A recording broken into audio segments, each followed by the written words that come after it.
Rabbi इश्रह ली सदरी वयस्सिर ली अमरी वहलुल उक़दतम मिन लिसानी यफ़क़हू क़ौली rabbi ज़िदनी इल्मा rabbi यस्सिर वला तुअस्सिर वतम्मिम बिल खैर। मुअज़्ज़ज़ नाज़रीन, अस्सलामु अलैकुम व रहमतुल्लाहि व बरकातुहू। पिछले सबक में हमने विरासत से मुतालिक मसले को पढ़ा कि अगर एक लड़की होगी तो उसको विरासत में कितना हिस्सा मिलेगा, अगर दो या दो से जायद होंगी तो फिर उनको विरासत में कितना हिस्सा मिलेगा।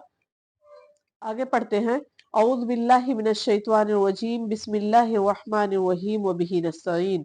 अल्लाह सुब्हानहु व तआला फरमाते हैं, वलकुम निस्फु मा तरका अज़वाजुकुम इल्लम यकुल लहुन्ना वलदुन फ़इन कान लहुन्ना वलदुन फ़लकुमुर रुबु मिम्मा तरकना मिन बादि वसियतिन यूसीना बिहा औ दैन वलहुन्ना रुबु मिम्मा तरकतुम इल्लम यकुल लकुम वलद फ़इन कान लकुम वलदुन फ़लहुन्ना सुमुनु मिम्मा तरकतुम मिन बादि वसियतिन तूसूना बिहा औ दैन व इनकान रजुलुन यूरसु कलालतन अव इम्राअतुन वलहु अखुन औ उख्तुन फलिकुल्लि वाहिदिन मिनहुम अस्सुदुस फ़इन कानु अक्सर मिन ज़ालिका फ़हुम शुरकाउ फ़ि सुलुसि मिन बादि वसियतिन यूसा बिहा औ दैनिन गैर मुज़ाअ वसियतन मिनल्लाह इन्न वल्लाहु अलीमुन हलीम। अल्लाह सुब्हानहु व तआला फरमाते हैं कि तुम्हारी बीवियां जो कुछ छोड़ मरे उनकी औलाद ना हो तो उसमें से आधा तुम्हारा है, और अगर उनकी औलाद हो तो उनके छोड़े हुए माल में से तुम्हारे लिए चौथाई है। सलबी औलाद की अदम मौजूदगी में बेटे की औलाद यानी पोते भी औलाद के हुक्म में आते हैं, और ये उम्मत का इजमाई मसला है। इसी तरीके से मरने वाले शौहर की औलाद ख्वाह वो वारिस होने वाली बीवी के ख्वाह वो वारिस होने वाली मौजूदा बीवी से हो या फिर किसी और बीवी से हो, इसी तरीके से मरने वाली बीवी के औलाद चाहे वो वारिस होने वाले मौजूदा खावंद से हो या फिर किसी और पहले किसी और खावंद से हो। ये इजमाई मसला है कि अगर बीवी ने कोई औलाद छोड़ी है तो फिर उस वक्त शौहर को उसका चौथाई हिस्सा मिलेगा, और अगर उसकी कोई औलाद नहीं है तो फिर शौहर को उसके माल का आधा हिस्सा मिलेगा। उस वसीयत की अदायगी के बाद जो वो कर गई हो या कर्ज के बाद, और जो तरका तुम छोड़ जाओ उसमें से उनके लिए चौथाई है अगर तुम्हारी औलाद ना हो, और अगर तुम्हारी औलाद है तो फिर उन्हें तुम्हारे तरके का 8वां हिस्सा मिलेगा। बीवी एक होगी तब भी उसको चौथाई या 8वां हिस्सा मिलेगा, और अगर एक से जायद होंगी तब भी वही चीज यही हिस्सा उनके दरमियान तकसीम हो जाएगा। यानी अगर मरने वाले शौहर की कोई औलाद नहीं है तो फिर बीवी को चौथाई हिस्सा मिलेगा, और एक हो या एक से जायद हो, और अगर मरने वाले शौहर की औलाद भी है तो फिर बीवी को 8वां हिस्सा मिलेगा, और हर एक को अलग अलग चौथाई या 8वां हिस्सा नहीं मिलेगा बल्कि उसी में सभी शामिल होंगी, और ये भी इजमाई मसला है।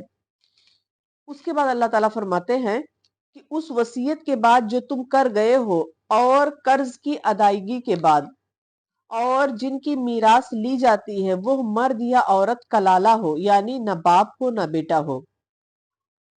कलाला से मुराद वो मैयत होती है जिसकी ना बाप होता है ना ही बेटा। कलाला अकलील से मुश्तक है, इसके माने ताज के होते हैं, जो कि सर को उसके अतराफ किनारों से घेरता है। तो कलाला को कलाला इसीलिए कहा जाता है क्योंकि वो उसके उसूल और फुरू के एतबार से तो उसका वारिस ना बन सके, लेकिन उसके अतराफो जवानिब से उसका वारिस बने।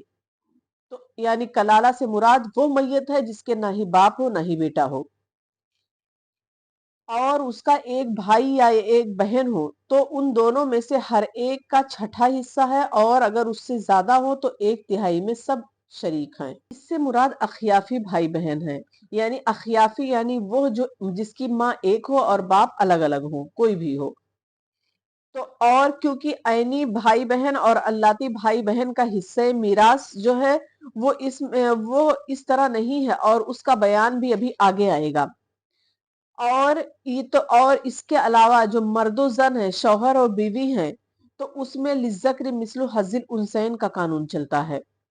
तो माँ की औलाद में चूंकि नस्ल का कोई हिस्सा नहीं होता है, تو इसी लिए वहां हर एक को बराबर हिस्सा दिया जाएगा। तो अगर एक भाई, सिर्फ एक भाई और एक बहन है तो फिर उनको पूरे माल का छठा हिस्सा मिलेगा, और अगर एक से ज्यादा होंगे तो तिहाई माल में सब के सब शरीक होंगे। और इसमें मर्द और औरत में कोई फर्क नहीं किया जाएगा कि मर्द को ज्यादा दे दिया जाए और औरत को कम दे दिया जाए, बल्कि सब उसी में ही शरीक होंगे, बराबर के शरीक होंगे। जितना एक मर्द को मिलेगा उतना ही एक औरत को भी मिलेगा। उसके बाद अल्लाह ताला फरमाते हैं, उस वसीयत के बाद जो की जाए और कर्ज के बाद विरास, यहाँ पर मीरास के अहकाम बयान करने के साथ साथ ये तीसरी मर्तबा बयान किया जा रहा है कि वसीयत के बाद और कर्ज की अदायगी के बाद।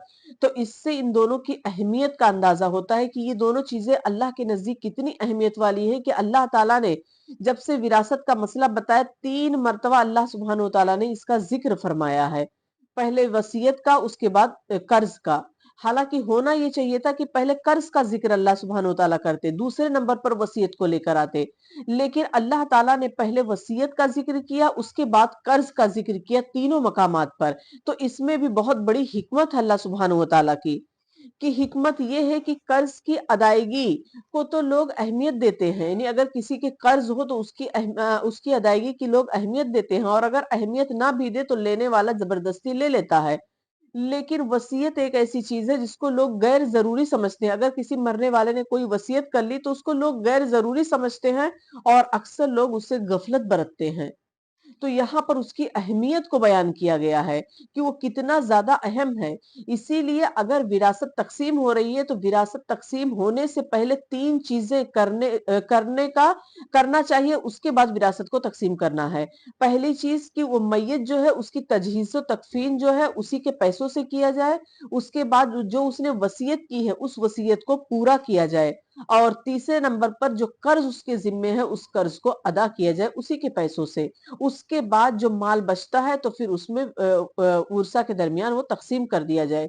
क्योंकि अगर पहले तकसीम कर दिया जाएगा, विरासत दूसरों को दे दी जाएगी, तो फिर कोई भी ना ही कर्ज अदा करना चाहेगा अपने पैसों से, वो अपना माल समझ लेगा और उसमें ना ही वो कर्ज अदा करेगा, और ना ही वो वसीयत जो उसने की है वो उसकी वसीयत पूरी हो पाएगी। तो इसीलिए पहले ये तीनों काम कर लिए जाए, उसके बाद जो है उसकी विरासत को तकसीम किया जाए उनके उरसा में। और अल्लाह ताला फरमाते हैं जबकि औरों का नुकसान ना किया गया हो, यानी वसीयत के जरिए से किसी को विरासत से महरूम ना किया गया हो। जैसे कुछ लोग वसीयत के जरिए से विरासत से महरूम कर दे, तो ऐसा नहीं करना चाहिए।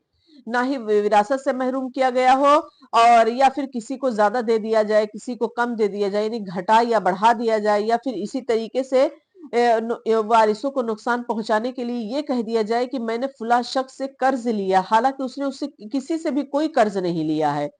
तो इस तरीके से इजरार का ताल्लुक, नुकसान का ताल्लुक वसीयत और कर्ज दोनों से है, और उन दोनों के जरिए से नुकसान पहुंचाना ये गुनाह कबीरा भी है और ये ममनू भी है, और ऐसी वसीयत जो होती है वो बातिल हो जाती है। अगर कोई शख्स ऐसी वसीयत करके मरता है तो फिर उसकी वसीयत बातिल हो जाएगी। और अल्लाह ताला फरमाते हैं ये अल्लाह की तरफ से मुकर्रर किया हुआ है, और अल्लाह दाना है और बुर्दबार है। यानी ये जो मीरास तकसीम की गई है ये अल्लाह सुब्हान व तआला ने तकसीम किया है, और हमें इस पर अमल करना चाहिए। और इस क्योंकि ये अल्लाह ताला जो है दाना भी है, बुर्दबार भी है। अल्लाह ताला को ज्यादा पता है कि विरासत कैसे तकसीम करनी है और किसको कितना हिस्सा दिया जाना चाहिए। तो फिर ये अल्लाह ताला के काम है, और अल्लाह ताला ने हमें चूंकि विरासत का बता दिया है कि ऐसे ऐसे ऐ मेरे बंदो तुम ऐसे ऐसे तकसीम करो अपने माल को, तो हमें हू बहू वैसे ही करना चाहिए, अपनी तरफ से उसमें मिला जुला कर नहीं करना चाहिए, बल्कि अल्लाह ताला ने जितनी विरासत जिसको दी है उतना ही हमें भी देना चाहिए। उसके बाद अल्लाह ताला फरमाते हैं, तिल का हुदूदुल्लाहि वमन युतिल्लाह व रसूलहु युदखिलहु जन्नातिन तजरी मिन तहतिहा अल-अनहारु खालिदीन फीहा व ज़ालिकल फौजुल अज़ीम। ये हदें अल्लाह की मुकर्रर की हुई हैं, और जो कोई अल्लाह की और उसके रसूल की फर्माबरदारी करेगा उसे अल्लाह जन्नतों में ले जाएगा जिनके नीचे नहरें बह रही हैं, जिनमें वो हमेशा रहेंगे, और ये बहुत बड़ी कामयाबी है। अल्लाह सुब्हानो तआला फरमाते हैं कि तिल का हुदूदुल्लाह, ये अल्लाह की हदें हैं, ये अल्लाह ने मुकर्रर की हैं हदें। जो मीरास की तकसीम का बताया तो ये अल्लाह ने हदें मुकर्रर की है किसको कितना दिया जाना चाहिए।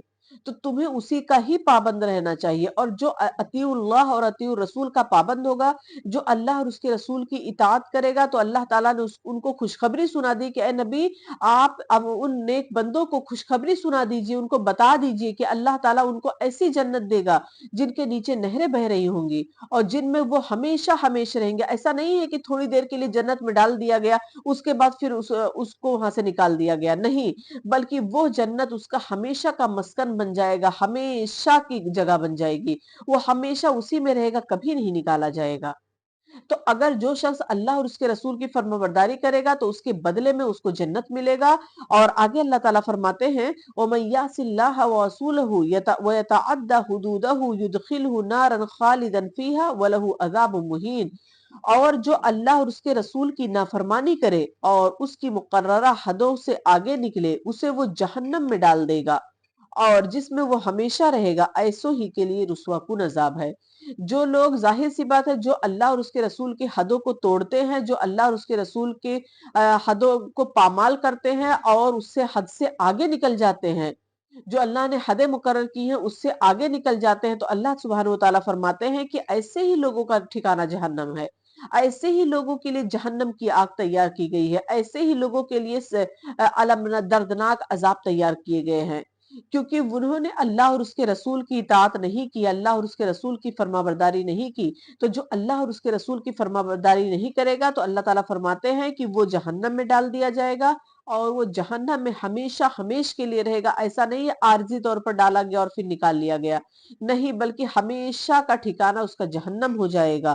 اور ایسے ہی لوگوں کے لیے اللہ سبحانہ وتعالیٰ فرماتے ہیں کہ ان کے لیے رسوا کن عذاب ہے، رسوائی والا عذاب ہے۔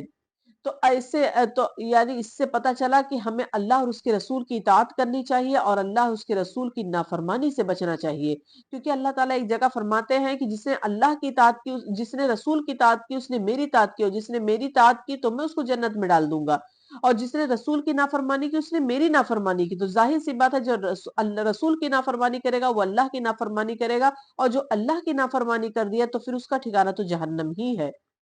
تو اللہ تعالیٰ سے دعا آخر میں کہ اللہ تعالیٰ ہمیں کہنے سننے سے زیادہ اس پر عمل کرنے کی توفیق عطا فرمائے، اور اللہ تعالیٰ نے جو جو حدیں مقرر کی ہیں ہمیں اسی کے ہی حدود میں رہتے ہوئے اپنے کام کو انجام دینا چاہیے، اور ہمیں ہمارا خاتمہ، اللہ تعالیٰ ہمارا خاتمہ بالخیر کرے، آمین۔ وآخر دعوانا ان الحمد للہ رب العالمین۔ السلام علیکم ورحمۃ اللہ وبرکاتہ۔